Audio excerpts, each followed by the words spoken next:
Top headlines. Hyderabad లోని ఎన్టీఆర్ మార్గ్ లో నిర్వహించిన ప్రజాపాలన విజయోత్సవాల్లో సీఎం రేవంత్ రెడ్డి పాల్గొన్నారు. ఈ సందర్భంగా ఏర్పాటు చేసిన బహిరంగ సభలో ఆయన మాట్లాడుతూ తెలంగాణలో కాంగ్రెస్ ప్రభుత్వం ఏర్పాటయ్యి ఒక్క ఏడాదిలోనే ప్రజలకు ఉపయోగపడేలా అన్ని రంగాల్లో సంక్షేమ పథకాలకు ప్రవేశపెట్టామని అన్నారు. విద్య, ఆరోగ్య రంగాలను బలోపేతం చేసేందుకు ఉపాధ్యాయ నియామకాలు చేపట్టామని, పాఠశాలల నిర్వహణ ఏజెన్సీలకు అప్పగించామని, ఆసుపత్రుల్లో పడకల సంఖ్య పెంచామని, వైద్య శాఖలో ఎన్నడూ లేనంతగా వైద్యులు, నర్సుల నియామకాలు పూర్తి చేశామని అన్నారు. రైతుల సంక్షేమం కోసం ఏకకాలంలో 2 లక్షల రుణమాఫీ చేశామని, వచ్చే సంక్రాంతి తర్వాత రైతు భరోసా నిధులు విడుదల చేస్తామని తెలిపారు. సన్న వడ్లు పండిస్తే 500 రూపాయల బోనస్ ఇస్తామని ప్రకటించామని, రానున్న 10 ఏళ్ల కాలంలో కూడా కాంగ్రెస్ పార్టీ అధికారంలో ఉంటుందని, ఈ 10 ఏళ్ల కాలంలో బోనస్ కొనసాగిస్తామని ప్రకటించారు.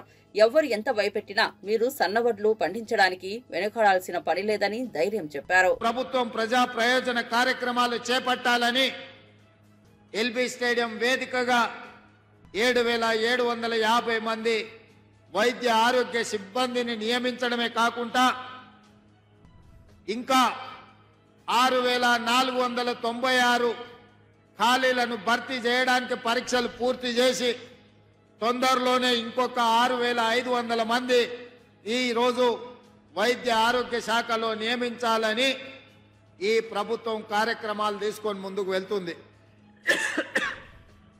ఈరోజు నియామకమైన డాక్టర్లు కావచ్చు, గతంలో నియామకమైన పారామెడికల్ సిబ్బంది కావచ్చు, రేపు భవిష్యత్తులో నియామకం కాబోతున్న వైద్య ఆరోగ్య శాఖ సిబ్బంది కావచ్చు, దాదాపుగా ఒక సంవత్సరంలో వైద్య ఆరోగ్య శాఖలో 14,000 మంది నియామకం స్వతంత్రం వచ్చిన నాటి నుంచి ఈ రోజు వరకు జరగలేదు అని చెప్పి నేను అధికారికంగా చెప్పదలుచుకున్నా. సంవత్సరం తిరిగే లోపల 14,000 నియామకాలు జరిగిన చరిత్ర ఏ రోజు కూడా లేదు. ఈ రోజు ఇంత అద్భుతంగా ఈ శాఖలో నిర్ణయాలు తీసుకున్నామంటే మీ శాఖ మంత్రివర్యులు పెద్దలు దామోదర్ రాజ నరసింహ గారు నేను చెప్పినట్టుగా బై ఎడ్యుకేషన్ వారి ఇంజనీరు, బై నేచర్ వారి డాక్టర్ కాబట్టి మీ సమస్యల్ని అవగాహన చేసుకుని నా దగ్గరకు వచ్చి ముఖ్యమంత్రిగా మీరు నిర్ణయాలు చేయాల్సిందే, నాకు సంతకాలు పెట్టాల్సిందే. వైద్య ఆరోగ్య శాఖ బలోపేతమైనప్పుడే తెలంగాణ ఆరోగ్యవంతమైన తెలంగాణగా ఉంటుంది. ఈ తెలంగాణ రాష్ట్రాన్ని ఆరోగ్య తెలంగాణగా మార్చడానికి మీరు అన్ని అనుమతులు ఇవ్వాల్సిందే అని చెప్పి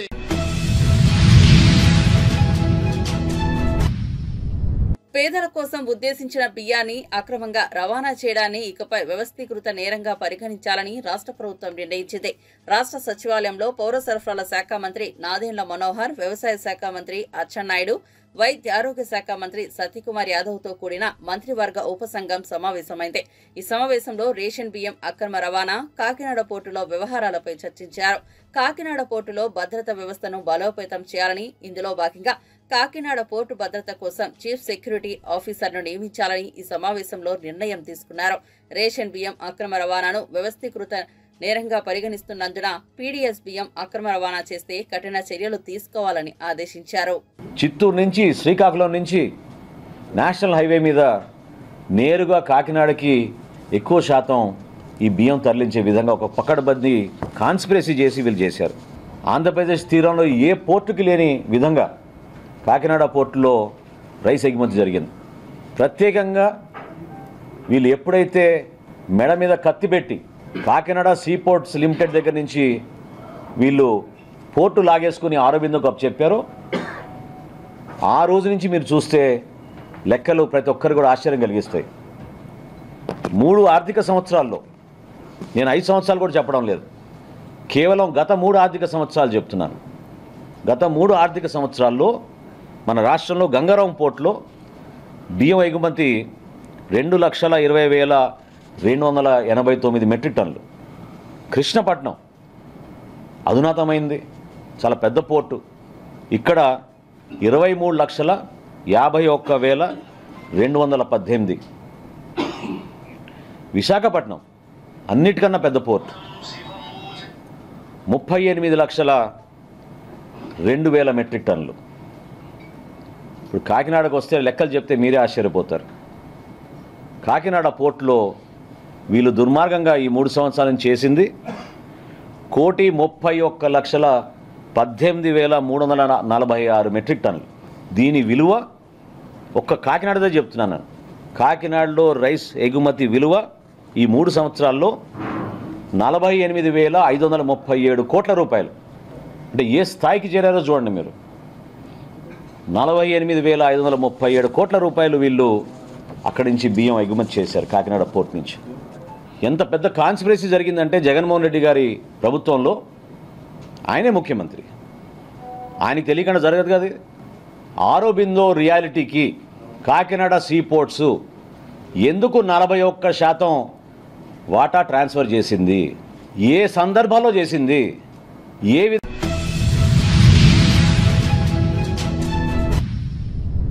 హైదరాబాద్లోని లేక్ వ్యూ గెస్ట్ హౌస్ వద్ద వరద నివారణ కోసం నిర్మిస్తున్న రెయిన్ వాటర్ పంపు పనులను సీఎం రేవంత్ రెడ్డి పరిశీలించారు. ఈ సందర్భంగా వరద నివారణపై అధికారులకు కీలక ఆదేశాలు జారీ చేశారు. రోడ్లపై వరదను మళ్లిస్తే నగరంలో ట్రాఫిక్ జామ్లను తగ్గించవచ్చని సూచించారు. వచ్చే వర్షాకాలం నాటికి అన్ని చోట్ల పనులు పూర్తి చేయాలని స్పష్టం చేశారు. రెయిన్ వాటర్ పంపుల డిజైన్ మార్చాలని అధికారులకు సూచించారు. హైదరాబాద్ వ్యాప్తంగా గుర్తించిన 141 వాటర్ లాగింగ్ పాయింట్స్ దగ్గర రెయిన్ వాటర్ పంపులను నిర్మించాలని ఆదేశాలు జారీ చేశారు. ఈ క్రమంలో మంత్రి పొన్నం ప్రభాకర్, ఖైరతాబాద్ ఎమ్మెల్యే దానం నాగేందర్, మున్సిపల్ శాఖ principal secretary Dana Kishore, GHMC commissioner Ilambarithi, CM special secretary Ajith Reddy పాల్గొన్నారు.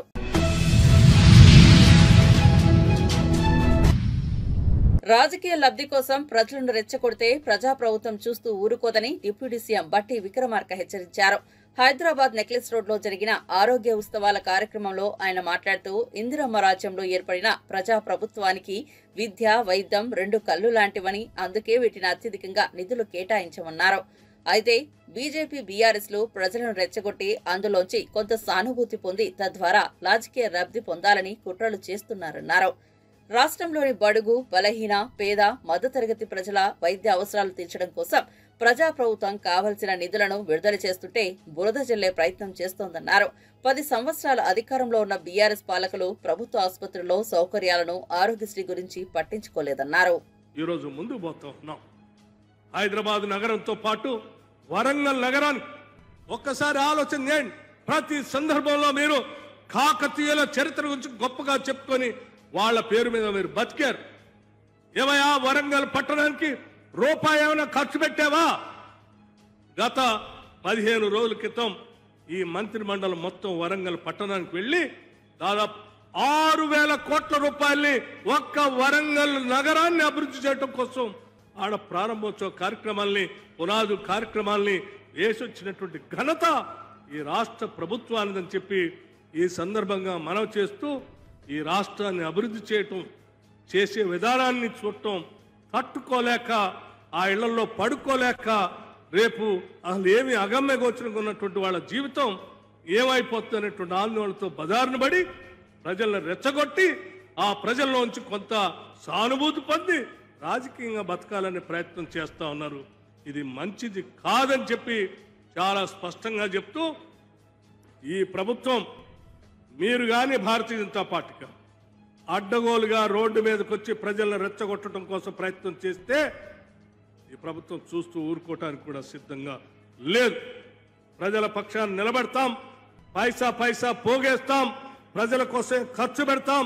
వారి అభివృద్ధి కోసమే ఈ రాష్ట్ర ప్రభుత్వం అడుగులు ముందుకేసి పోతుందని కూడా ఈ సందర్భంగా మనవి చేస్తూ, వైద్యాన్ని, విద్యని ఈ రాష్ట్ర ప్రభుత్వానికి 2 కళ్ళు లాంటి వాటి కోసం అత్యధిక నిధులు కేటాయిస్తామని కూడా ఈ సందర్భంగా మీ అందరికీ మనవి చేస్తూ, Bharatiya Janata party, TRS party రెండింటినీ కూడా ఈ రాష్ట్రానికి దూరంగా ఉంచితేనే ఈ రాష్ట్ర భవిష్యత్తు కూడా బాగుపడుతుందని చెప్పి మీ అందరికీ నేను సవినయంగా మనవి చేస్తూ సెలవు తీసుకుంటున్నాను. జై హింద్. ధన్యవాదాలు sir. Active participation of people డెమోక్రసీకి ప్రాణం కదా. ఓ ప్రశ్న అడుగుతా, సమాధానం.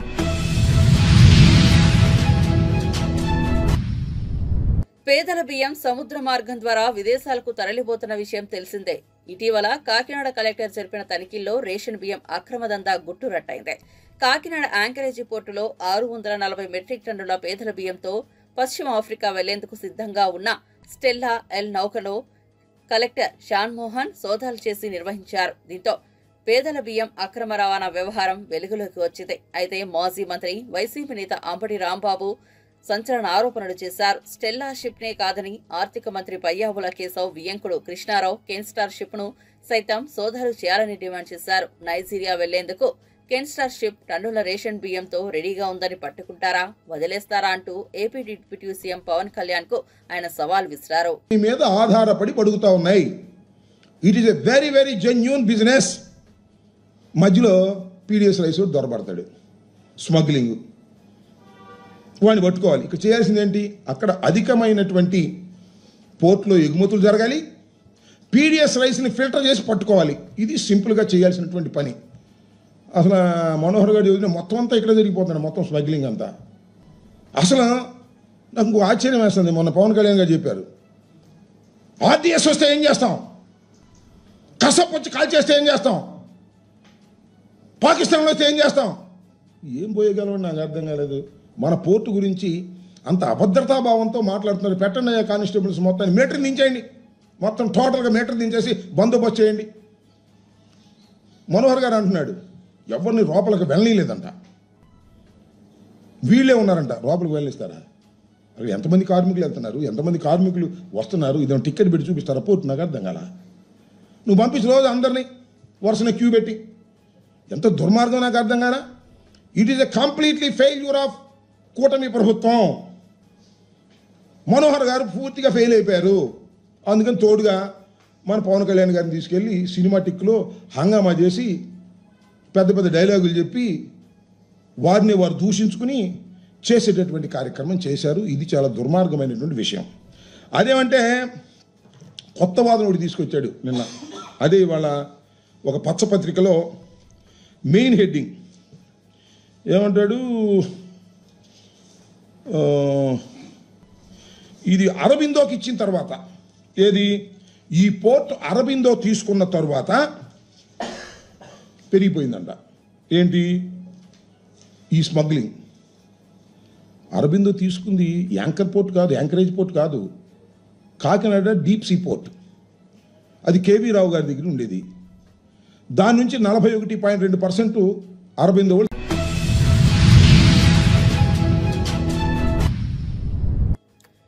ప్రైవేట్ ఆసుపత్రులు ప్రజలను దోచుకుంటే సహించేది లేదని హెల్త్ మినిస్టర్ దామోదర రాజనరసింహ హెచ్చరించారు. ఆయన ఆరోగ్య ఉత్సవ సభతో పాటు సెక్రటేరియట్లో ఏర్పాటు చేసిన మీడియా సమావేశంలో వైద్య ఆరోగ్య శాఖ అంశాలపై మాట్లాడారు. కేంద్ర ప్రభుత్వం చట్టాల ప్రకారం ప్రైవేట్ ఆసుపత్రిలో వైద్యం అందించాలన్నారు.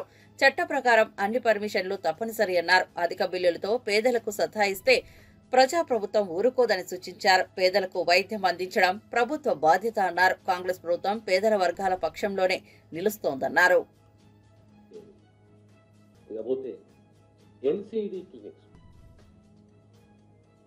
నాన్ కమ్యూనికబుల్ డిజీజ్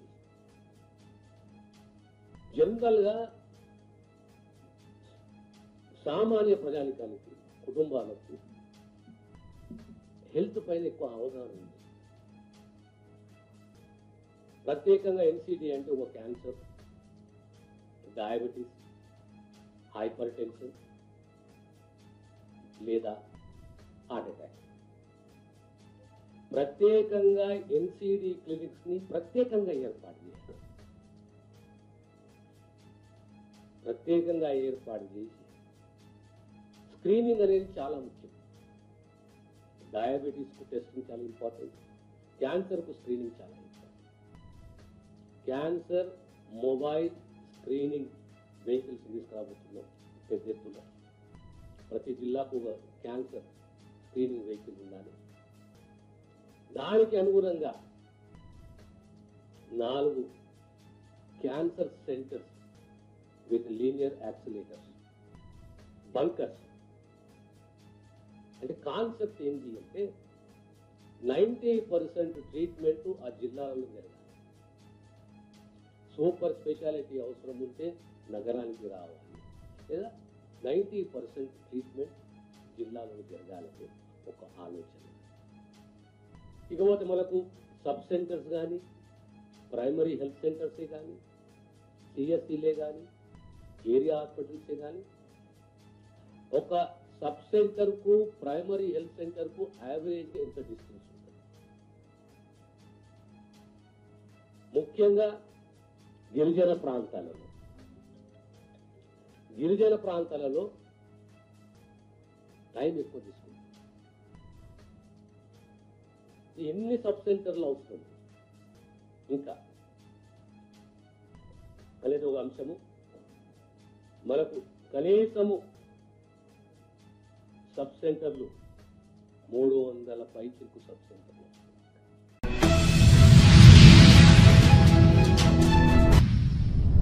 బీజేపీ తన ఉనికి కాపాడుకోవడానికి మాత్రమే కాంగ్రెస్ ప్రభుత్వంపై ఛార్జిషీట్ రిలీజ్ చేసిందన్నారు. బీజేపీ సెంట్రల్ స్టేట్ నాయకులకు సరైన అవగాహన లేదన్నారు. సమన్వయ లోపంతో తమ ప్రభుత్వంపై విమర్శలు చేస్తున్నారని మండిపడ్డారు. సోమవారం ఆయన మీడియాతో మాట్లాడుతూ రాష్ట్రంలో కాంగ్రెస్ ప్రభుత్వం ఏర్పడి ఏడాదవుతుందని, ఇక్కడ అమలవుతున్న సంక్షేమ కార్యక్రమాలు బీజేపీ పాలిత రాష్ట్రాల్లో ఎక్కడైనా అమలు చేస్తున్నారా అంటూ ప్రశ్నించారు. కనీస మద్దతు ధర కల్పించాల్సింది కేంద్ర ప్రభుత్వమేనని జీవన్ రెడ్డి వివరించారు. ఏ విధంగా అధికారం చేజిక్కించుకోవాలని తాపత్రయ ప్రయత్నం తప్ప మీరు విదేశాల్లో మూలుతున్న నల్లదనం దేవుడు కాదు అయినా అది రెట్టింపు అయిపోయింది, పెరిగిపోయింది. పేదవాడు అక్కడలో 15 లక్షల రూపాయలు కాదు, 15 రూపాయలు కూడా వేయలేదు, 15 రూపాయలు కూడా వేయలేదు. మేము రైతాంగాన్ని రుణమాఫీ చేయాలని చెప్పంటే నువ్వు అంబానీ అదానీ గురించి నువ్వు మాట్లాడుతావు. ఏ అంబానీ అదానీ సంక్షేమం గురించి వాళ్ళకు రుణమాఫీ చేస్తావు నువ్వు లక్షల కోట్లు. ఆ అంబానీ అదానీలా కల్పించే రాయితీలు ఏదైతుందో రైతాంగాన్ని కల్పించవయా? ఈ దేశానికి పట్టెడు అన్నం పెట్టేవాడు రైతు అని చెప్పంటున్నా. ఆ రైతు గురించి ఆలోచించు అని చెప్పంటున్నా. అదానీ ఆర్థిక నేరస్తులను అంటగాగుతూ వాళ్ళ ఆర్థిక పురోభివృద్ధి కోసం ఏదైతుందో తోడ్పడమే వీళ్ళ ఎన్డీఏ ఎజెండా లెక్క కనబడుతుంది అని చెప్పండి. వీళ్ళ పెట్రోల్ డీజిల్ ప్రైసెస్ నీకు ఇంటర్నేషనల్ మార్కెట్ లో క్రూడ్ ఆయిల్ వీళ్ళ గతానికి ఇప్పటికి ఏదైతుందో తగ్గింది. యూ టేక్ 2013-14 ఇప్పటి తీసుకుంటే బ్యారెల్ అలా almost it was $105. Well, it has come down to 90. తగ్గింది. డీజిల్ ఎక్కడున్నది? ఆనాడు ఏదైతే 54 రూపాయలు ఉంటే ఇవాళ 90 రూపాయలు పైకి ఆల్మోస్ట్ డబుల్.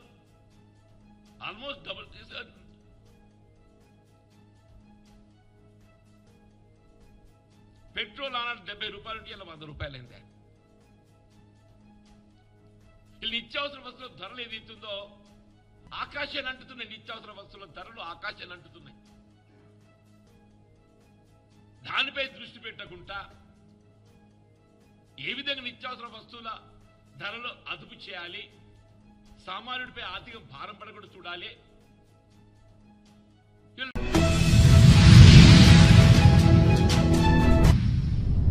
దేశంలో ఎక్కడా లేని విధంగా రాష్ట్రంలో కేసీఆర్ దళిత బంధు పథకం తెచ్చారని బీఆర్ఎస్ ఎమ్మెల్యే పాడి కౌశిక్ రెడ్డి అన్నారు. ఆయన తెలంగాణ భవన్లో మీడియాతో మాట్లాడారు. దళితుల జీవితాల్లో వెలుగులు నింపేందుకు తీసుకొచ్చిన దళిత బంధు పథకాన్ని కాంగ్రెస్ ప్రభుత్వం నీరుగార్చిందని అన్నారు. అధికారంలోకి వచ్చి ఏడాది పాలన పూర్తవుతున్నా దళిత బంధు లబ్ధిదారులకు డబ్బు చేరలేదని అన్నారు. దళిత బంధు గొప్ప పథకమని చెప్పారు. రేవంత్ దళిత ద్రోహిగా మిగిలిపోతున్నారని విమర్శించారు. కాంగ్రెస్ మేనిఫెస్టోలో దళిత బంధు సాయాన్ని 12 లక్షలకు పెంచుతామని హామీ ఇచ్చారని గుర్తు చేశారు. దళిత బంధు ఇవ్వాలని దళిత మహిళలు అడగటం తప్ప అని ప్రశ్నించారు. వర్గాలలో ప్రతి దళితుని అకౌంట్లో మీరు 12 లక్షల రూపాయలు వెయ్యాలని ఆ దళితుల పక్షాన నేను డిమాండ్ చేస్తా ఉన్నాను. మీ మాట నేను గుర్తు చేస్తా ఉన్నాను. ఆ మాటని మీ మాట మీరు ఎందుకు నిలబెట్టుకుంటలేరని నేను అడుగుతా ఉన్నాను. ఇలా దాంతో ఇలా ఏం చేస్తారు వీళ్ళు? మీకు ఒక్కసారి ఇవన్నీ చూపిస్తా. మీడియా ద్వారా ఎన్నిసార్లు వీళ్ళు అడిగినరో మీరు ఒక్కసారి చూడొచ్చు. ఇగోండి ఒక్క సెకండ్, అది ఏంటి, అది కూడా ఏంటి, ఇది ఎంత టూ మచ్ అంటే వీళ్ళది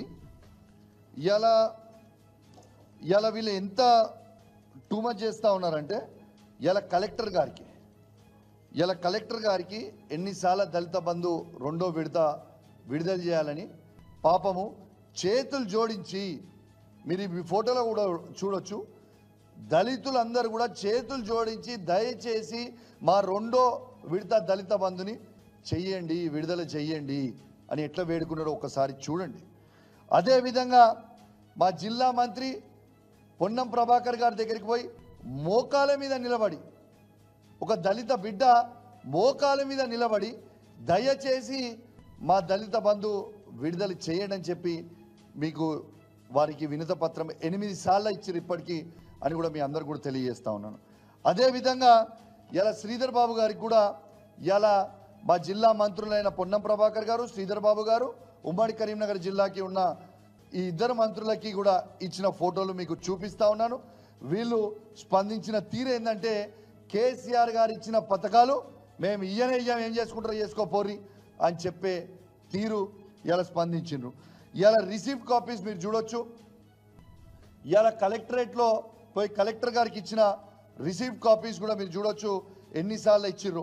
ఇది కలెక్టర్కి ఒక్కరికే కాదు, ఇది ఈవెన్ కలెక్టర్కి ఇచ్చిర్రు, ఈవెన్ ఇగోండి ఎంపీడీఓ ఆఫీస్లో కూడా ఇచ్చిండ్రు ప్రతి మండలంలో.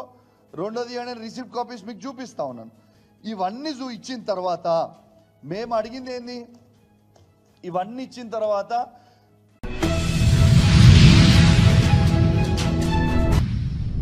డాక్టర్ బిఆర్ అంబేద్కర్ సామాజిక న్యాయ పోరాట స్ఫూర్తిని ఈ దేశంలో ముందుకు నడిపించేది మాదిగలేనని ఎంఆర్పీఎస్ చీఫ్ మందకృష్ణ మాదిగ అన్నారు. మాలల సింహగర్జన కార్యక్రమంపై మందకృష్ణ మాదిగ ఫైర్ అయ్యారు. ఈ మేరకు సోమాజిగూడ ప్రెస్ క్లబ్ లో ఆయన మీడియాతో మాట్లాడారు. అంబేద్కర్ తన జీవితకాలం దళితుల విముక్తి కోసం పాటుపడ్డారని వివరించారు. అయితే ఆయన లేని సమయంలో ఆయన స్ఫూర్తిని కొనసాగించాల్సిన దళిత వర్గాలు, ఆ దళిత వర్గాల్లో ఎదిగిన మాల వర్గం ఆయన స్ఫూర్తిగా భిన్నంగా సామాజిక న్యాయాన్ని వ్యతిరేకిస్తూ ముందుకు నడుస్తున్నారని తీవ్ర విమర్శలు చేశారు. సామాజిక న్యాయ పోరాటానికి అడ్డు తగిలేవారే మనువాదులు అని నాడు అంబేద్కర్ పోల్చారని గుర్తు చేశారు. ఎస్సీ వర్గీకరణకు అడ్డుపడేది మాలలో ఉండే కొందరు స్వార్థపరులని విమర్శించారు. ఆ స్వార్థపరులే మనవాదులు అని మండిపడ్డారు. మనం గ్రామాల్లో అంటాం కూడా తొండాట ఆడుతుంటారని చెప్పి, గ్రామాలు అంటాం కదా వీళ్ళు తొండాట ఆడుతుంటారని చెప్పి. ఇప్పుడు సుప్రీంకోర్టు 2024లో ఏం చెప్పింది? 7 జడ్జీలతో ఉన్న రాజ్యాంగ ధర్మాసనం, 7 జడ్జీలతో ఉన్న రాజ్యాంగ ధర్మాసనం, గౌరవ చంద్రచూడ్ గారు చీఫ్ జస్టిస్. అప్పుడు సుప్రీంకోర్టు జడ్జీలో 5 ధర్మాసనం, కానీ చీఫ్ జస్టిస్ గారి ఆధ్వర్యంలో 7 ధర్మాసనం. ఇప్పుడు ఏమన్నది? ఆర్టికల్ 341కు సంబంధం లేదు, రాష్ట్రాలు చేసుకునే అధికారం రాష్ట్రాలకు ఉన్నది, ఎస్సీ వర్గీకరణ చేసే అధికారం రాష్ట్రాలకు ఉన్నదని చెప్పి నిర్దిష్టంగా ఇప్పుడు తీర్పు చెప్తే, ఇప్పుడు పార్లమెంట్లో బిల్లు పెడితే మాకు అభ్యంతరం లేదంటాను. పార్లమెంట్లో బిల్లు పెడితే పార్లమెంట్లో బిల్లు మాత్రమే రావాలని అన్న రోజు పార్లమెంట్లో బిల్లు అడ్డుకున్నారు. ఇప్పుడు అసలు పార్లమెంట్కే సంబంధం లేదు, ఆర్టికల్ 341 సంబంధం లేదు, ఎస్సీ వర్గీకరణ చేసుకునే అధికారం రాష్ట్రాలకే ఉన్నదని చెప్పి ఇప్పుడు తీర్పు వస్తే, ఈ తీర్పు మాత్రం మాకు సమర్థించము, ఖచ్చితంగా ఇప్పుడు పార్లమెంట్లో కావాలని అంటుండ్రు. అంటే తొండాట కాకపోతే ఏంటి? అధికారం మీ చేతులు ఉన్నప్పుడు బిల్లు కాకుండా అడ్డపడ్డది మీరే, అధికారం చేతిలో ఉన్నప్పుడు బిల్లు కట్టబడ్డది మీరే. ఇప్పుడు సుప్రీంకోర్టు తీర్పు వస్తే మళ్ళా సుప్రీంకోర్టు తీర్పుని ఇప్పుడు అంగీకరించమంటున్నది మీరే. ఇది తొండాట. అంటే మీకు వర్గీకరణను వ్యతిరేకించే ఒక మనువాద సంస్కృతికి అలవాటు పడ్డారే కానీ మీరు అంబేద్కర్ దృక్పథానికి దూరమైనరని, రాజకీయ పార్టీల వైఖరికి మీరు దూరంగా ఉన్నారని, సమాజం మొత్తం మిమ్మల్ని ఈసడించుకుంటుందనే విషయాన్ని మర్చిపోవద్దని కూడా నేను స్పష్టం చేస్తున్నాను. నేను ఈ నేపథ్యంలో మీరు ఏ స్థాయికి ఎదిగినరంటే, ఈ దేశంలో ప్రముఖ న్యాయ వ్యవస్థ సుప్రీంకోర్టు చీఫ్ జస్టిస్ ఎస్సీ వర్గీకరణను సమర్థిస్తాడు. ఓకే, నంబర్ 1, ప్రధానమంత్రులు ఎస్సీ వర్గీకరణ సమర్థిస్తారు. ప్రధానమంత్రులు ఎస్సీ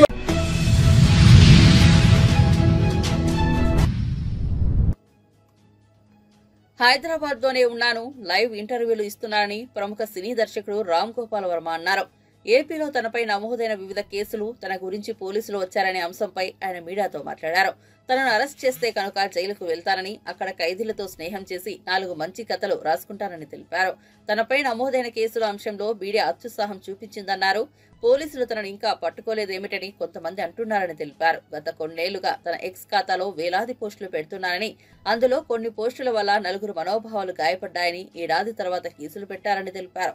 పోస్టులు పెట్టిన ఇన్నాళ్లకు 4-5 మేల్కోవడం ఏమిటి అని ప్రశ్నించారు. అదొకటి. నెక్స్ట్ ఏమంటున్నారు, ఇక్కడే ఉన్నా ఇంకా పట్టుకోవట్లేదని పోలీసులు పట్టుకోవాలని ఎప్పుడు చెప్పారు అసలు నీకు? అంతకన్నా జోక్ ఉంటుంది అన్నది. అసలు వాళ్ళు చెప్పలేదు, వారెంట్ ఉందని చెప్పలా, పట్టుకోవడానికి వచ్చామని చెప్పలేదు.